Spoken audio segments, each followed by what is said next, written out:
ప్రారంభించిన ప్రధాని మోడీ మాట్లాడుతున్నారు. లైవ్ ద్వారా చూద్దాం.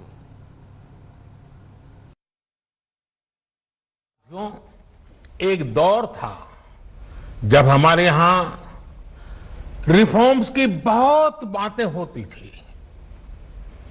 कभी मजबूरी में कुछ फैसले लिए जाते थे, कभी दबाव में कुछ फैसले हो जाते थे, तो उन्हें रिफॉर्म कह दिया जाता था. इस कारण इच्छित परिणाम नहीं मिलते थे. अब ये सोच और अप्रोच दोनों बदल गई है. हमारे लिए रिफॉर्म का मतलब है रिफॉर्म नीति आधारित हो, टुकड़ों में नहीं हो, होलिस्टिक हो और एक रिफॉर्म दूसरे रिफॉर्म का आधार बने, नए रिफॉर्म का मार्ग बनाए. और ऐसा भी नहीं है कि एक बार रिफॉर्म करके रुक गए. ये निरंतर सतत चलने वाली प्रक्रिया है. बीते कुछ वर्षों में देश में 1,500 से ज्यादा कानूनों को समाप्त किया गया है. ईज ऑफ डूइंग बिजनेस की रैंकिंग में भारत आज से कुछ साल पहले 134वें नंबर पर था. आज भारत की रैंकिंग 63 है. रैंकिंग में इतने बड़े बदलाव के पीछे अनेकों रिफॉर्म्स हैं, अनेकों नियमों कानूनों में बड़े परिवर्तन है. रिफॉर्म्स के प्रति भारत की इसी प्रतिबद्धता को देखकर विदेशी निवेशकों का विश्वास भी भारत पर लगातार बढ़ रहा है. कोरोना के इस संकट के समय भी भारत में रिकॉर्ड एफडीआई का आना इसी का उदाहरण है.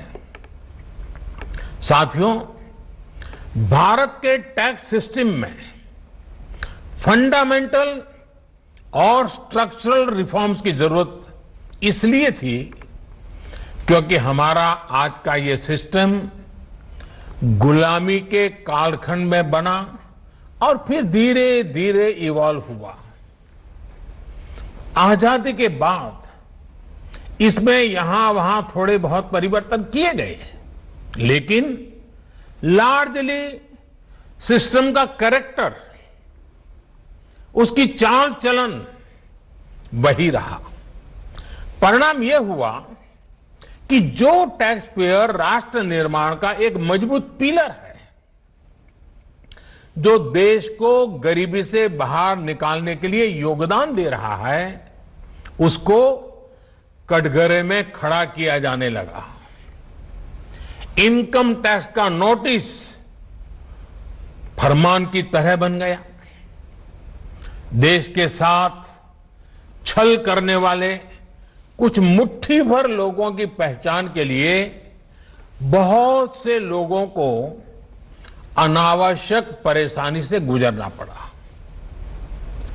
कहां तो टैक्स देने वालों की संख्या में गर्व के साथ विस्तार होना चाहिए था और कहां गठजोड़ की, साठगांठ की व्यवस्था बन गई. इस विसंगति के बीच ब्लैक और व्हाइट का उद्योग भी फलता फूलता गया. इस व्यवस्था ने ईमानदारी से व्यापार कारोबार करने वालों को, रोजगार देने वालों को और देश की युवा शक्ति की आकांक्षाओं को प्रोत्साहित करने के बजाय कुचलने का काम किया. साथियों, जहां कॉम्प्लेक्सिटी होती है वहां कंप्लायंस भी मुश्किल होता है. कम से कम कानून हो, जो कानून हो वो बहुत स्पष्ट हो, तो टैक्स पेयर भी खुश रहता है और देश खुशहाल होता है. बीते कुछ समय से यही काम करने की दिशा में एक के बाद एक कदम उठाए जा रहे हैं। अब जैसे दर्जनों टैक्सेस की जगह जीएसटी आ गया, रिटर्न से लेकर रिफंड की व्यवस्था को पूरी तरह से ऑनलाइन किया गया। जो नया स्लैब सिस्टम आया है उसमें बेवजह के कागजों और दस्तावेजों को जुटाने की मजबूरी से मुक्ति मिल गई है। यही नहीं, पहले 10 लाख रुपए से ऊपर के विवादों को लेकर सरकार हाई कोर्ट और सुप्रीम कोर्ट पहुंच जाती थी। अब हाई कोर्ट में 1 करोड़ रुपए तक के और सुप्रीम कोर्ट में 2 करोड़ रुपए तक के केस की सीमा तय की गई है। विवाद से विश्वास जैसी योजना से कोशिश ये है कि ज्यादातर मामले कोर्ट से बाहर ही सुलझ जाए। इसी का नतीजा है कि बहुत कम समय में ही करीब 3 लाख मामलों को सुलझाया जा चुका है। साथियों, प्रक्रियाओं की जटिलताओं के साथ साथ देश में टैक्स भी कम किया गया है। 5 लाख रुपए की आय पर अब टैक्स 0 है। बाकी स्लैब में भी टैक्स कम हुआ है। कॉरपोरेट टैक्स के मामले में हम दुनिया में सबसे कम टैक्स लेने वाले देशों में से एक हैं। साथियों, कोशिश ये है कि हमारी टैक्स प्रणाली सीमलेस हो, पेनलेस हो, फेसलेस हो। सीमलेस यानी टैक्स एडमिनिस्ट्रेशन हर टैक्स पेयर को उलझाने के बजाय समस्या को सुलझाने के लिए काम करे। पेनलेस यानी टेक्नोलॉजी से लेकर रूल्स तक सब कुछ सिंपल हो।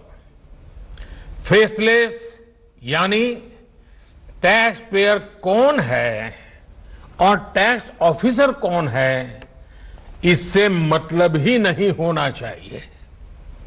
आज से लागू होने वाले ये रिफॉर्म्स इसी सोच को आगे बढ़ाने वाले हैं। साथियों, अभी तक तो होता यह है कि जिस शहर में हम रहते हैं उसी शहर का टैक्स डिपार्टमेंट हमारी टैक्स से जुड़ी सभी बातों को हैंडल करता है। स्क्रूटिनी हो, नोटिस हो, सर्वे हो या फिर जब्ती हो, इसमें उसी शहर के इनकम टैक्स डिपार्टमेंट की आयकर अधिकारी की मुख्य भूमिका रहती है। अब ये भूमिका एक प्रकार से खत्म हो गई है। अब इसको टेक्नोलॉजी की मदद से बदल दिया गया है। अब स्क्रूटिनी के मामलों को देश के किसी भी क्षेत्र में किसी भी अधिकारी के पास रैंडम तरीके से आवंटित किया जाएगा। अब जैसे मुंबई के किसी टैक्स पेयर का रिटर्न से जुड़ा कोई मामला सामने आता है, तब इसकी छानबीन का जिम्मा मुंबई के अधिकारी के पास नहीं जाएगा, बल्कि संभव है कि वो चेन्नई चला जाए, गुवाहाटी चला जाए, रायपुर चला जाए, अहमदाबाद चला जाए। वो फेसलेस टीम के पास जा सकता है और वहां से भी जो आदेश निकलेगा उसका रिव्यू किसी दूसरे शहर, कहीं जयपुर हो जाएगा, बेंगलुरु हो जाएगा, चेन्नई हो जाएगा, कोची हो जाएगा, वहां की टीम करेगी। अब फेसलेस टीम कौन सी होगी, इसमें कौन होगा, ये भी कंप्यूटर रैंडमली तय करेगा। और ये प्रक्रिया भी बार बार उसमें बदलाव होता रहेगा। साथियों, इस सिस्टम से करदाता और इनकम टैक्स दफ्तर को जान पहचान बनाने का, प्रभाव और दबाव का मौका अब 0 हो गया। सब अपने अपने दायित्व के हिसाब से काम करेंगे। डिपार्टमेंट को इससे लाभ ये होगा कि अनावश्यक मुकदमेबाजी बचेंगे उससे। दूसरा, ट्रांसफर पोस्टिंग में लगने वाली गैर जरूरी ऊर्जा से भी अब राहत मिलेगी। इसी तरह टैक्स से जुड़े मामलों की जांच के साथ साथ अपील भी अब फेसलेस होगी। साथियों, इस एक महत्वपूर्ण रिफॉर्म के साथ साथ आज भारत एक बहुत महत्वपूर्ण कदम उठा रहा है और वो है टैक्स पेयर चार्टर। ये टैक्स पेयर चार्टर भी देश की विकास यात्रा में बहुत बड़ा कदम है और टैक्स पेयर के लिए अधिकार और कर्तव्य दोनों को संतुलित करने का और सरकार की जिम्मेवारी पक्की करने का ये बहुत अहम कदम है। टैक्स पेयर को इस तरह का सम्मान और सुरक्षा देने वाले दुनिया में बहुत कम देश है, गिने चुने देश है। लेकिन अब भारत भी इस महत्वपूर्ण कदम की ओर अपने आप को ले जाकर के उसमें शामिल हो गया है। अब टैक्स पेयर को उचित, विनम्र और तर्क संगत व्यवहार का भरोसा दिया गया है। यानी आयकर विभाग को अब टैक्स पेयर की डिग्निटी का संवेदनशीलता के साथ ध्यान रखना होगा। अब टैक्स पेयर की बात पर विश्वास करना होगा। डिपार्टमेंट उसको बिना किसी आधार के ही शक की नजर से नहीं देख सकता। अगर किसी प्रकार का संदेह है भी तो टैक्स पेयर को अब अपील और समीक्षा का भी अधिकार दिया गया है। साथियों, अधिकार हमेशा दायित्वों के साथ आता है, कर्तव्यों के साथ आते हैं। इस चार्टर में भी टैक्स पेयर से कुछ अपेक्षाएं की गई हैं। टैक्स पेयर के लिए टैक्स देना या सरकार के लिए टैक्स लेना ये कोई हक का, अधिकार का विषय नहीं है, बल्कि ये दोनों का दायित्व है, जिम्मेवारी है, कर्तव्य है, रिस्पॉन्सिबिलिटी है। टैक्स पेयर को टैक्स इसलिए देना है क्योंकि उसी से सिस्टम चलता है। देश की एक बड़ी आबादी के प्रति देश अपना फर्ज निभा सकता है और उज्जवल भविष्य की ओर कदम भी रख सकता है।